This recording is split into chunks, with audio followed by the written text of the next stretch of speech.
Welcome to the records of history. तो कल की क्लास में आप लोगों ने समझा कि फ्रांस का सोशल स्ट्रक्चर क्या था और वहां पर जो सोसाइटी थी वो 3 एस्टेट्स में क्या थी, डिवाइडेड थी। Now in this class we start with the background. किसी भी रेवोल्यूशन को समझने के लिए आपको बैकग्राउंड में जाना बहुत ज्यादा जरूरत है, ठीक है। तो first point, at the time of French revolution there was a king name Louis 16, ठीक है। और इसने 1774 से लेके 1792 तक क्या किया, फ्रांस में रूल किया। किंग का नाम क्या है, Louis 16 and he was the king of Bourbon dynasty. वहां पर एक डायनेस्टी थी जो फ्रांस में रूल कर रही थी जिसका किंग था लुइस 16। उस डायनेस्टी का नाम क्या है, bourbon dynasty. And his wife name was Mary Antoinette and the most important thing, she was the princess of Austria. Okay, तो यही सबसे बड़ी क्या थी यहाँ पर प्रॉब्लम थी। फ्रांस और ऑस्ट्रिया के बीच में क्या चल रहे थे, बहुत ज्यादा लड़ाई झगड़े चल रहे थे, ठीक है। क्योंकि अगर आप उस टाइम का फ्रांस का यूरोप का मैप देखेंगे 1789 में जब ये रेवोल्यूशन चल रहा था तो फ्रांस यहाँ है और जस्ट साइड में ही क्या है, ऑस्ट्रिया है, ठीक है।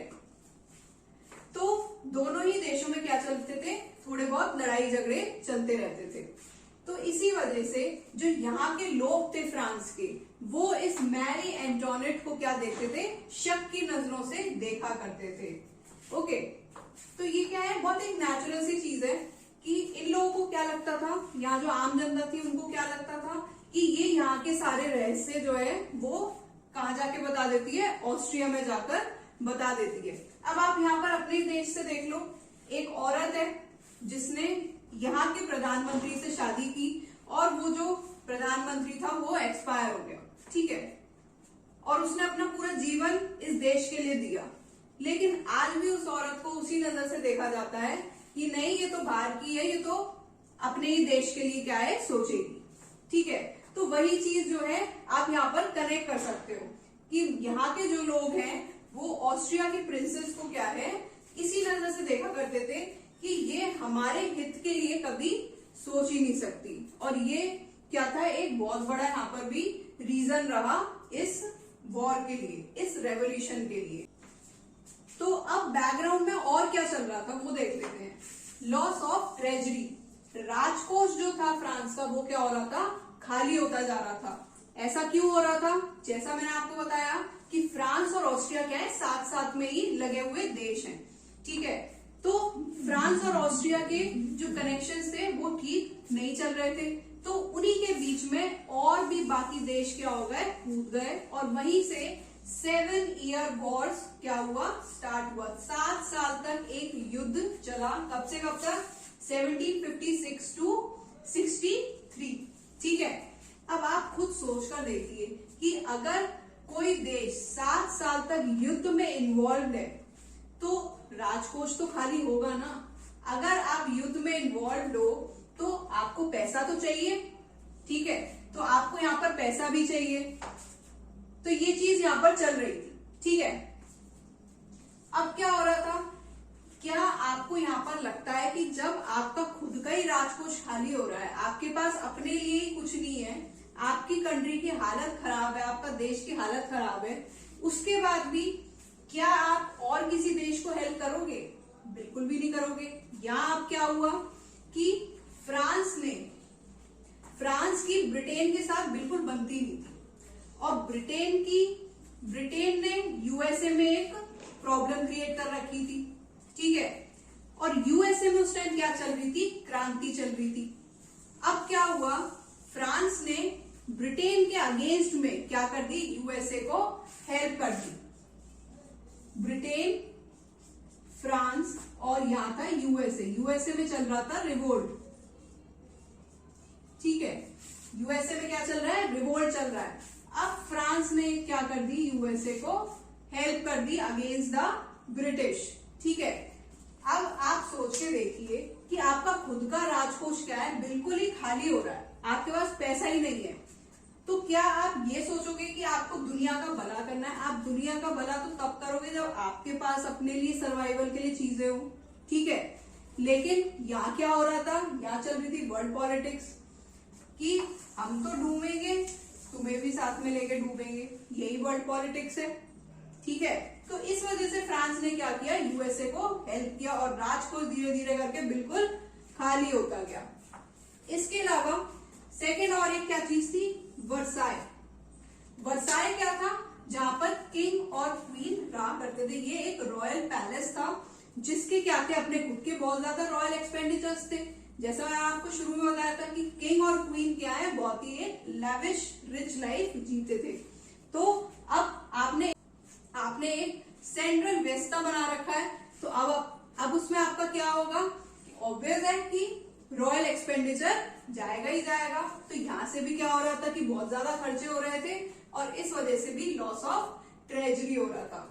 तो इस सब के चलते हुए क्या हुआ, फ्रांस के ऊपर 10 बिलियन लिवरे का कर्ज आ गया और 2 अपनी साइड से भी आ गया। तो टोटल 12 लिवरे का कर्ज किसके ऊपर आ गया, फ्रांस देश के ऊपर। और आप सोच के देखिए कि इस टाइम जो है फ्रांस में लॉस ऑफ ट्रेजरी है, क्योंकि 7 साल तक आप किसी भी युद्ध में इन्वॉल्व हो तो आपका पैसा तो जाएगा ही जाएगा, ठीक है। तो इस सब के चलते हुए फ्रांस इतने 10 बिलियन के कर्ज में डूब गया। अब लिवरे क्या है, यहाँ पर लिवरे जो है वो है फ्रांस की उस टाइम की करेंसी। फ्रांस की करेंसी मतलब जो उस टाइम फ्रांस में मुद्रा चला करती थी, ठीक है, उसको बोलते हैं लिवरे। हिंदी में भी लिवरे ही बोलेंगे।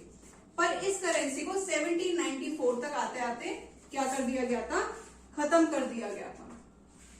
तो ये सब आपका चल रहा था उस टाइम के बैकग्राउंड में। तो इस सब के चलते चलते और क्या हुआ, अब फ्रांस पर क्या चढ़ गया, 12 बिलियन लिवरे का कर्ज चढ़ गया। तो अब जब राजकोष में भी पैसा नहीं है, फ्रांस के पास पैसा ही नहीं है, तो ये कर्ज से उभरेगा कैसे फ्रांस। तो क्या होता है, जब भी राज्य के पास पैसा नहीं होता तो एक सबसे अच्छा काम क्या होता है कि आप टैक्स को बढ़ा दो, ठीक है। आप क्या करो, टैक्स इंक्रीज कर दो, तो आपका जितना भी कर्ज में आप डूब रहे हो वो सब आप क्या कर पाओगे, कॉम्पनसेट कर पाओगे। अब आप क्या है, आप अपने ही देश में देख लो, जब भी राज्य में क्या है आपत्ति आती है या राज्य को पैसे की जरूरत होती है तो राज्य क्या करता है, टैक्स बढ़ा देता है। कैसे बढ़ाता है आप अगर अपने देश में देखोगे तो यहाँ पर क्या होता है कि डीजल और पेट्रोल के रेट्स बढ़ा दो, अपने आप क्या आ जाता है, खूब सारा पैसा आ जाता है।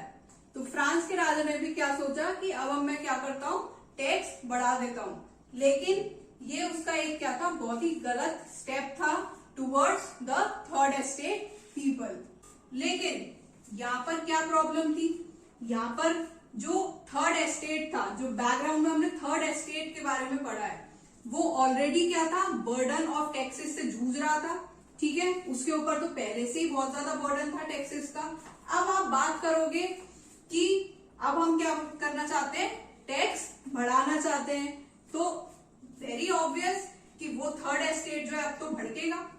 अगर आप होते इनकी जगह तो आप खुद सोच के देखिए कि आपके ऊपर पहले से ही क्या है, बर्डन ऑफ टैक्सेस है, और उसके बाद अब राजा बोल रहा है कि यहाँ पर 12 बिलियन के कर्ज में हम डूबे हुए हैं और अब हम क्या करेंगे, टैक्स को बढ़ाएंगे, ठीक है। तो बहुत ही ऑब्वियस सी चीज है कि जो थर्ड एस्टेट था उसका गुस्सा आना बाहर बहुत ही जायज था, ठीक है। तो अब यहाँ पर फिर क्या हो रहा है कि पर फ्रांस में एक दिक्कत थी। क्या दिक्कत थी कि जब भी आपको कोई न्यू टैक्स लेके आना है तो आपको क्या करनी पड़ेगी, तीनों स्टेट्स की एक मीटिंग बुलानी पड़ेगी, ठीक है। तो वही थी सबसे बड़ी दिक्कत कि जब आप तीनों स्टेट्स की, फर्स्ट सेकंड थर्ड स्टेट की मीटिंग बुलाओगे और वहां राजा ये बोलेगा कि अब हम क्या कर रहे हैं, टैक्स को इंक्रीज कर रहे हैं, ठीक है, हम टैक्स बढ़ा रहे हैं, तो यहाँ पर क्या होगी, मिडिल, यहाँ जो आपका थर्ड एस्टेट था वो क्या कर देगा, एकदम से बहक जाएगा, बहुत ज्यादा गुस्से में आ जाएगा, ठीक है। तो इसी सब के चलते चलते क्या होगा आपका, rise of educated middle class. जैसा कि मैंने आपको बताया था कि चाबी भरने का काम कौन करेगा, पढ़ा लिखा मध्य वर्ग। तो अब इसके बाद क्या होगा, आप नेक्स्ट क्लास में पढ़ेंगे the rise of middle educated class.